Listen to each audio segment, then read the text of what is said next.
Hello, teachers. How are you? Today I'm talking to you about calendars in Canvas. So I'm going to go ahead and close this box. It's annoying. And what I'd like to encourage you to do, now notice I am logged in here. You can see that I'm logged in. Okay, so if I'm logged in, I can't change your calendar. I would have to log out and log back into Metro Ed, and I would become you. So since I'm logged in as myself, see, I can't change it. So what I need you to do is I really want you to be thinking like a student, okay? So lots of times I have students call me or call Tracy and go, Miss, I don't know what to do. And I'm like, what do you mean you don't know what to do? And they're like, okay. So I go to my teacher's homepage and there's a lovely letter there with their email and their phone number, but I don't know how to do the class. So one thing that's helpful, and I think Norma is going to reach out to folks to see if your class days and times are there, or if the instructions are to use the calendar.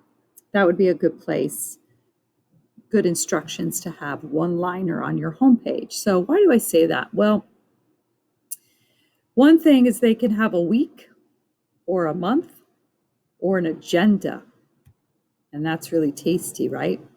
On any given day, there'll be some kind of detailed information there of stuff that's coming up. And then it'll tell them what to do and where to go. It's very good information. So I can see a week at a glance if I'm a student, and I can have days and times of what I should be doing. So since we're asynchronous, right? Suppose I'm an ABE student and I'm going to be working on Edmentum, and then I will meet my teacher on Zoom and I'll do their module in math. Well, how will I know that? Unless it's on my calendar. So like it'll say, we're going to do a module and it's on Canvas, right? With my teacher at Zoom at 10 o'clock or whenever you have decided to meet those students, right? So if I'm doing Edmentum, right?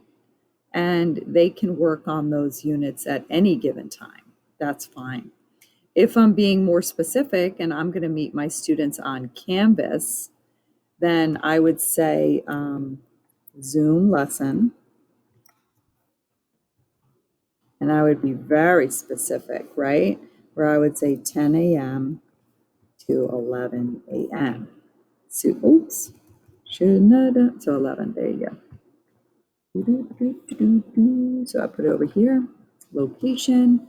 I'm going to do it on Canvas. So I'm probably going to have slides. That might be telling them, indication to them. So right away, oh, I put it on Sunday. What if I messed up and I just want to move it to Monday? Look, I can click and drag it, see? And that's really good. So right away, I'm a student and I have arrived, right? I'm here on a Wednesday. Oh, from 10 to 11 a.m., there's a Zoom lesson. Okay, then I need to find the link. Well, the link is on the home page. So these are the kind of things that I would kind of walk them through, and I would give them a snapshot of everything they're working on. But Jenna, everybody's working at a different time and space. That's okay, right? If I'm ESL, I might have something over here that blocks off time that looks like, you know, this week we're doing civics testing, right? Civics post-testing in health. Actually, it's not this week. And that's happening from 9 a.m. to 9:45. Very specific location. Zoom breakout rooms. Fancy. So I submit. And it's actually not going to happen on that day. It's actually happening on this week, right? So if I'm a student, again, I need, the first thing I want to do when I arrive to a digital classroom, I want to see a tool I recognize. A tool I recognize is a homepage because it looks like a website, any website I would look at online. And then the next thing I want to recognize is a calendar. And a calendar is something that I can figure out. It has days of the week, it has numbers, and I can click on these things and understand it quickly. Oh, okay, Burlington. My teacher will teach me that I should be reading chapters 1 through 5 in the novel that they have chosen for me. Great. If I'm an ESL student, then perhaps I can direct them to civics, citizenship, and branches of government. I'm going to be very specific and give them a task, right? Really don't want students floundering around just choosing anything they want in Burlington. No. We have to guide them. And we have to map it out for them, right? Of course, that's the purpose of the teacher. It doesn't replace the teacher, right? But if they're reading a novel like Dr. Jekyll and Mr. Hyde, or Wuthering Heights, or Great Expectations, or any kind of Shakespearean novel, I'm going to go ahead and dose it to them. So show them that my expectation is for you to be reading an hour a day, right? You should be reading an hour a day. So if I say from 1 p.m. to 2 p.m. and they say, teacher, do I have to read at that time? No, it's just an example, because we're asynchronously learning, that you should be reading for an hour a day.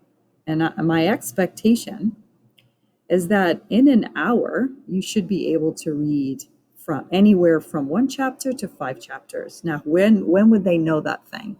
There would be more guidelines attached to this notice, right? Where they would go into their assignments and see how to do Burlington. So how would I know that?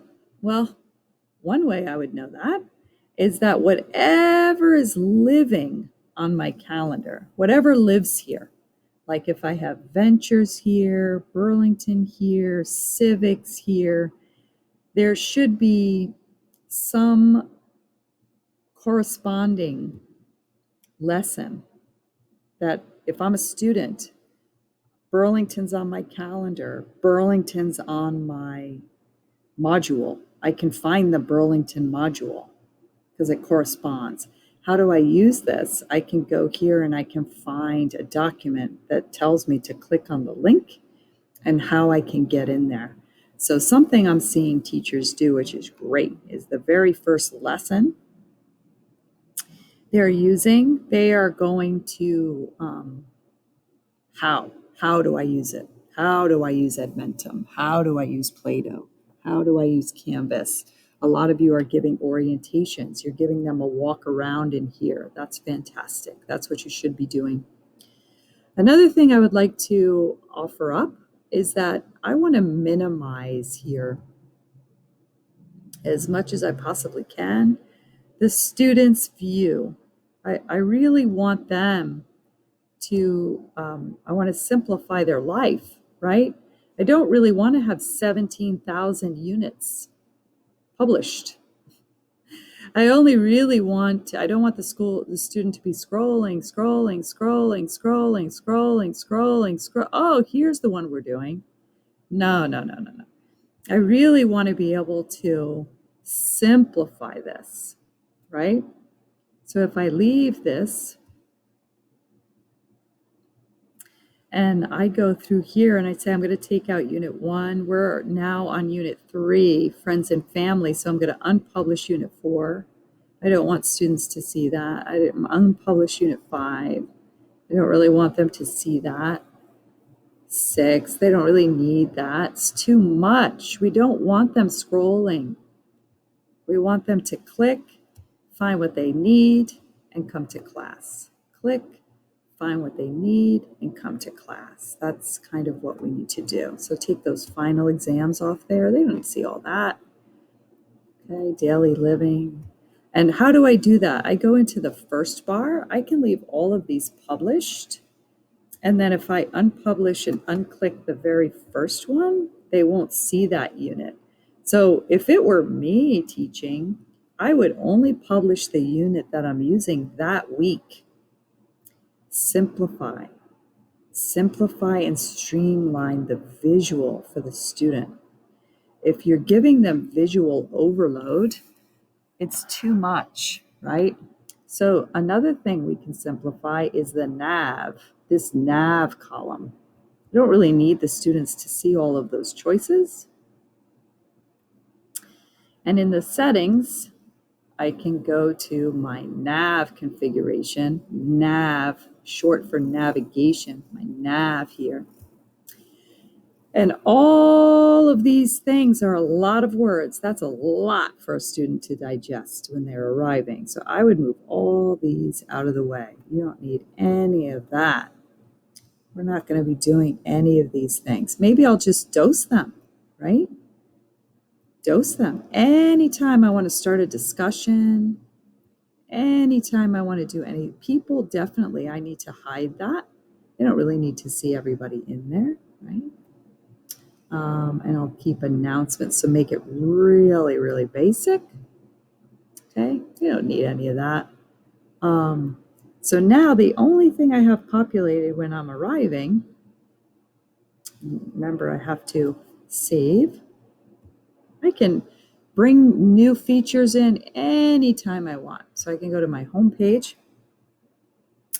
I'm going to go to a student view, and I can see right away, now I have very simple choices here. Don't forget about this calendar, okay? Very important. So now look at the scroll bar. There's no place for you to get lost. We're working on this unit this week at Burlington. There's no place for you to get lost. You don't have to scroll through. You don't have to get lost in my files. You can view the course calendar with the hope that everything's populated for you. What's happening? What's going on, right? It's really, really important. So as a student, I would want to see that. And then I would get this,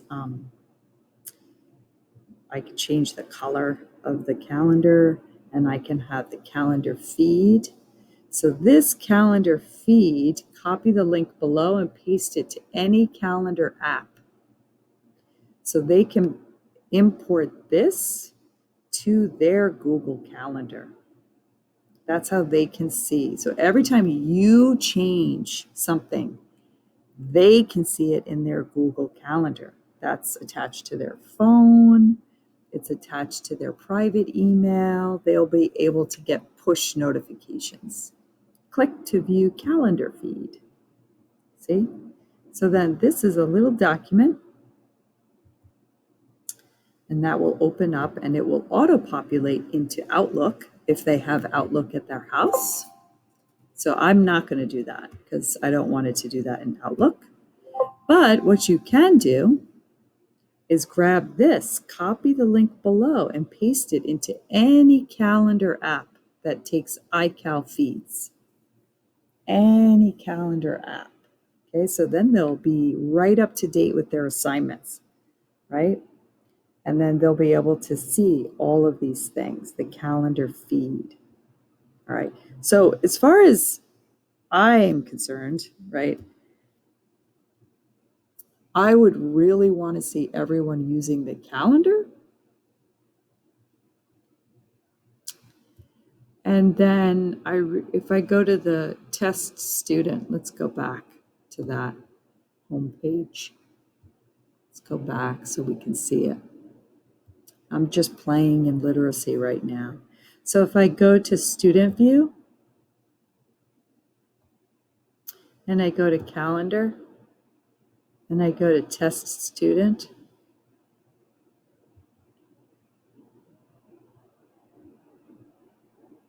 I think it's really important that you're able to see all the items that I put on there in the agenda area.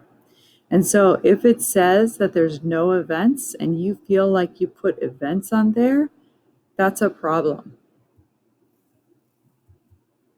Okay? So we really got to get all the classes to coordinate. Oh, I have to publish. Got it.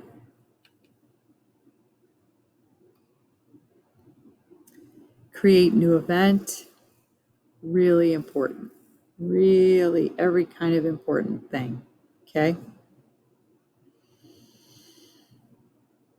And then if I go to my home page, I should have a simplistic view, something that's very, very simple for students. And then make sure whatever home page you have linked does not take you directly into a page that looks like this. So if there's a page that's just blank with nothing there, that's not useful to the student and they think they did something wrong. So I would recommend having a syllabus that's linked to an SVAE syllabus. And then the course summary is not necessary. It's a little confusing for folks because it has everything in the course, even if you have it unpublished, which is really too much scrolling. So I would untick this box, untick, and update syllabus. Okay. And now when I edit, something that I'm definitely going to want to do is have a template coming out of the syllabus page from the Teacher's Lounge. So that's really important. We did this in the beginning of the year. And one thing that's really important for you to do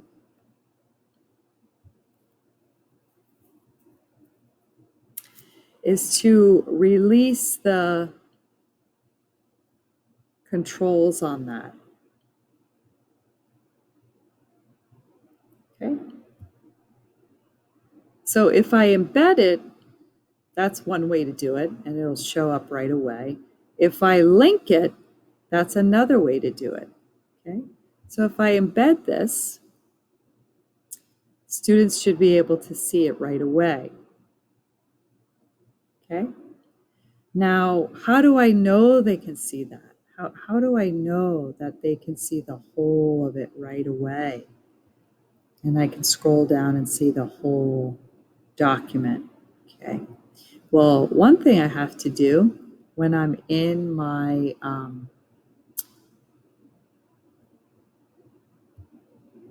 triangle, Google Drive, is to make sure those documents are able to be seen by them. Okay, so if I go to templates, I think I'm looking right at it, right? I always think I'm looking right at it. Here it is. Okay, so I go into templates, and I think I used ESL 1. So if I have ESL 1, this is how I know, right? So I go to my share document, and I need to make sure that anyone in mymetroed.net is able to see this link. If you have it restricted, students will not be able to see it, and it will say you need to authorize. You need to authorize. For safety, you can just say anyone with the link, because technically, we created these universal syllabus so that these syllabi are meant to be forward-facing.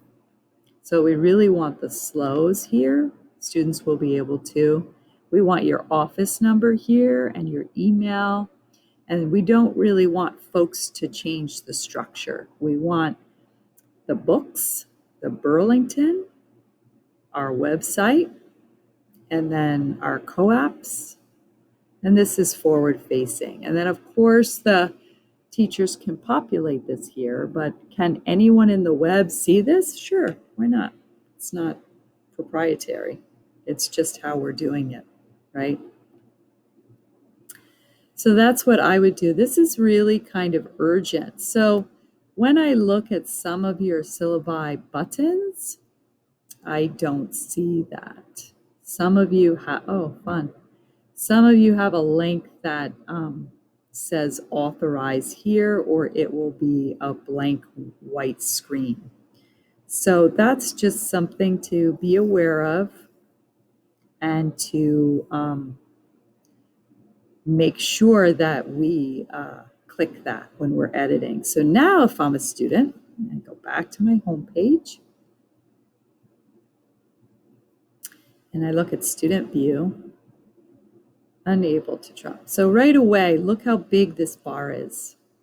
It gives the students right away very few things. And I would change this home screen to make it more beautiful, to look like the one you all have, right? I would change that. And I would make sure the course calendar and view course notifications is updated. But I'm just showing you a few things here. The syllabus, this will blink, and in the student view, now remember, the student needs to log in with My MetroEd. So if the student's logging in, they will be able to see this, okay? Right now, I'm not a student. I'm acting like a student, but I'm not using a student account. If I leave and go out and use a test student, then I'll be able to see this. I think a few teachers created a student's account like that. All right. And then the modules. So how can I change my homepage so it's static? That's a really, really, really good question. And Norma is coming around to all of you these days to help you out, to give you a static homepage that doesn't move. It's always going to stay the same. And it's separate from your announcements. So for me, if I go to my admin dashboard, it's really, really important that no matter if I send announcements in the orientation page never deviates. So if I get new students, they're all seeing the same page. And I simplified the bottom so there's no long list of course requirements. If I have a student view, I have very few places for you to go if you're a student. This nav bar here is really narrow. I really don't want you to go anywhere else except the modules. You got 30 minutes to do a prerequisite course, look at the student handbook, have an orientation, and if you're an ESL student, you're going to take the written and oral assessment. And some of you are excused because you did that when you arrived at school to take the test. So it's really, really important that you're just thinking all the time about student view and minimizing confusion for the student. So I would start to group things in terms of curriculum. And for the ESL teachers, that's quite easy because you can group it by unit, right? It's very easy to do. We can just say unit 1, 2, 3, 4. It's very easy to do, right? If I have my health co-op and I'm only focusing on body parts this week, well, guess what? I can unpublish everything else. Easy breezy. I don't need to have the tasks fully populated. I don't need to do that. I can keep it super minimal.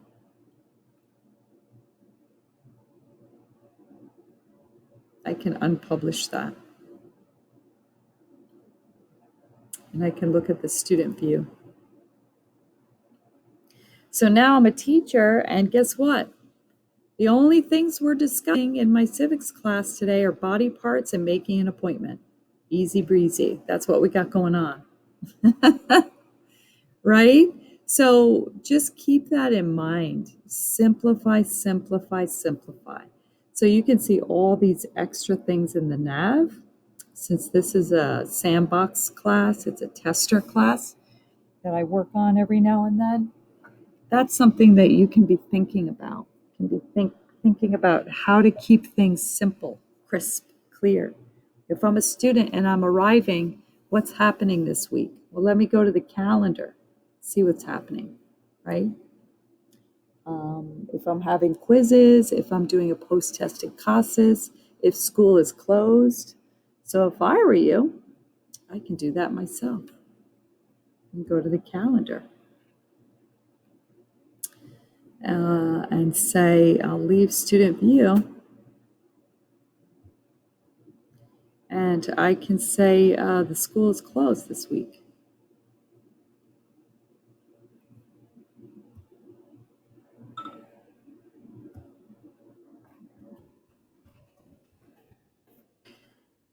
Okay, so let's see. It's going to be closed from the 28th all day, 8 a.m. to what? 5?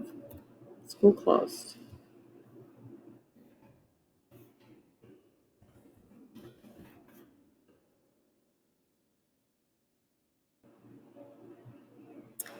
I could make that more options. Let's see. Yeah. So this will take me directly to, whenever I click more options, I can have a start and end date, and it'll give me a longer period of time. And I'll be able to duplicate this assignment. So that's a really, really nice feature. And this is creating an event.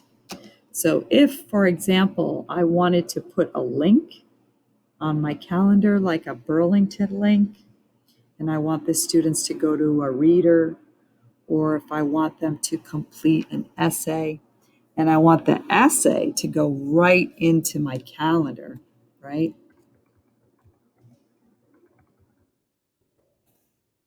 I would click more options, and then I would be able to insert the link, maybe a URL, right, from the Google Doc.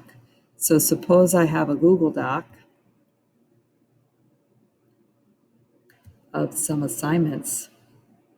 It's not like I don't have a million assignments, right? Let's see.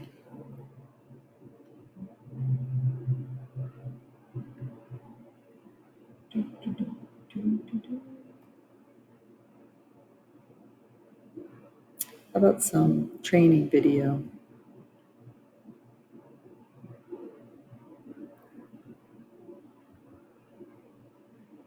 Okay, so if I'm doing a student reflection, right? So I'm going to right click, get the link to this assignment, right? Click that. It's restricted. Uh-oh. I'm going to make it so anybody at Metro Ed can see it. I'm going to copy the link. Done. I'm going to go back to my calendar, put it here, Control V, insert link. And I like to make these links really big. So there's a drop-down menu. I like to make the fonts big, okay? I would say click the link, because lots of students don't know to click the link.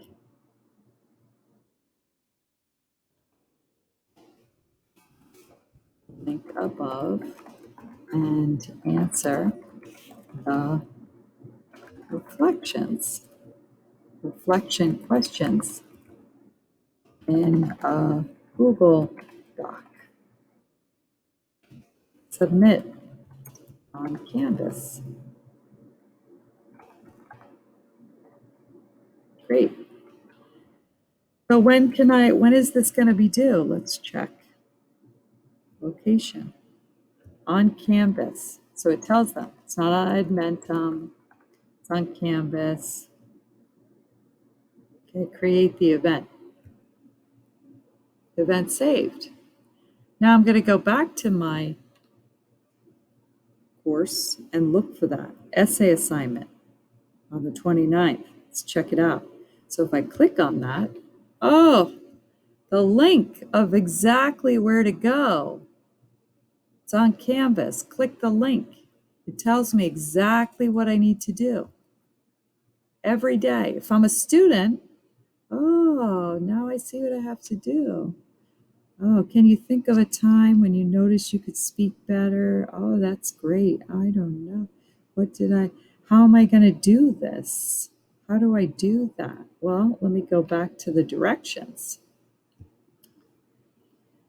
Click on the link above and answer it in a Google Doc. Well, if I was, a tech-savvy teacher and I had time, I would take a look at this PDF and I would copy and paste these questions into a Google form, and that would make it super easy because then I could just put the link in the calendar and the students could short answer right away that test in the link right away, and then I would be able to get those answers. How do you do that, Jenna? That's a lesson for another day. So this video, no, I'm definitely going to keep this calendar as an example. So basically what I want to mention to you is really take a look at how you're using Canvas. You should really be using it for the calendar feature and the home page. That's it. Because this tells me where to go. This tells me what to do. If I have a supplemental lesson where the teacher's going to teach me something fancy and I'm going to put a slide presentation on Canvas, great, but that's not really necessary right now. Our goal is to do Edmentum, Burlington, Cambridge Ventures in Burlington. We need them using the curriculum that we've bought for them. And then, of course, we can have things on here that say guidance presentation.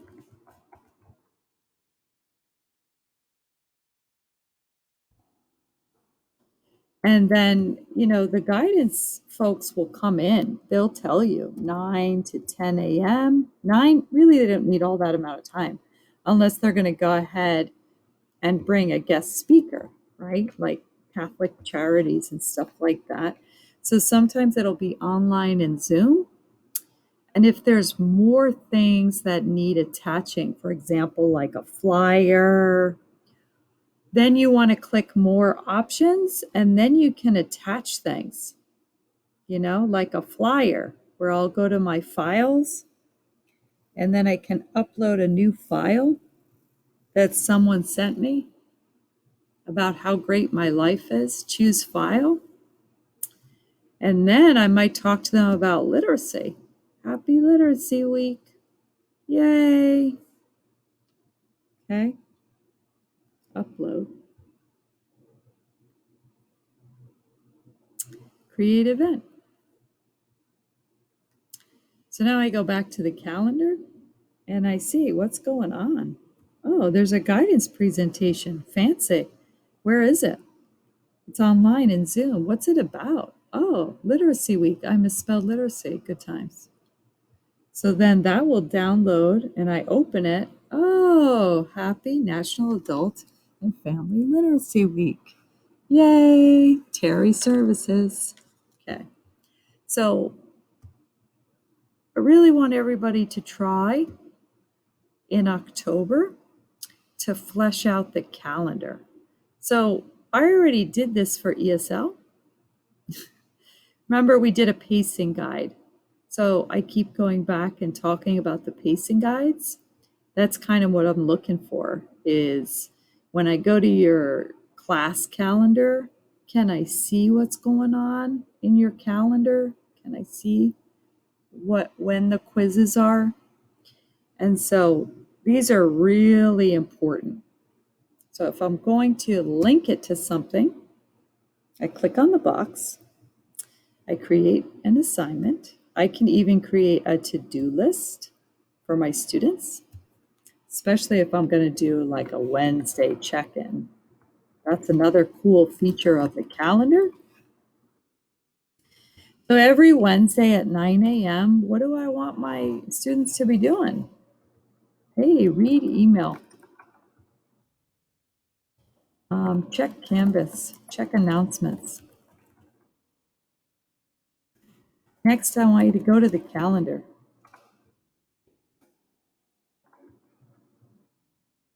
Finish old assignments. So why do I put this here? What we need to do sometimes for parents who have really busy lives is they need a checklist. And when they sit down to do school, they have forgotten how to be good time managers. Make a list of questions for teacher. Okay. Sometimes when they make office hours appointments, they're not organized themselves. Do you have any questions for me? Yes, I don't understand why I got 60% in my Edmentum. Can I still go back and finish those questions? Yes, you can. So they should be preparing a list of questions for me. Okay. When can I move up in my ESL class? This class is too slow for me. So I would if I'm a student, I would say, do a to-do list. If you don't have any questions, you don't have any homework. If you want extra practice, go to where? Edmentum. Oh, an extra T got in there. Go to where? Lots of students are like, I want more practice, teacher. Can you give me another assignment? Can you give me another thing that I can do? Sure. Go to Unit X. Go to Grammar Pages Y. Go in your workbook that we gave you and work on Chapter 6. I don't know. Sure. So we should start to use the word extra practice instead of homework, because as adults, we don't give homework. We give them extra practice, right? We give them different units, but we don't give homework at adult ed, right? We give you extra practice so you can achieve a competency or a skill faster. And then I would submit. So there's other features besides an assignment.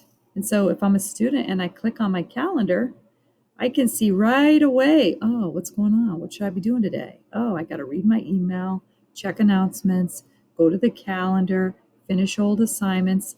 So whatever I'm asking them to do matches my nav, right? Announcements is in my nav. It's in my navigation menu. Calendar, get them to understand calendar, right? Finish old assignments. Okay. Make a list of questions, extra practice.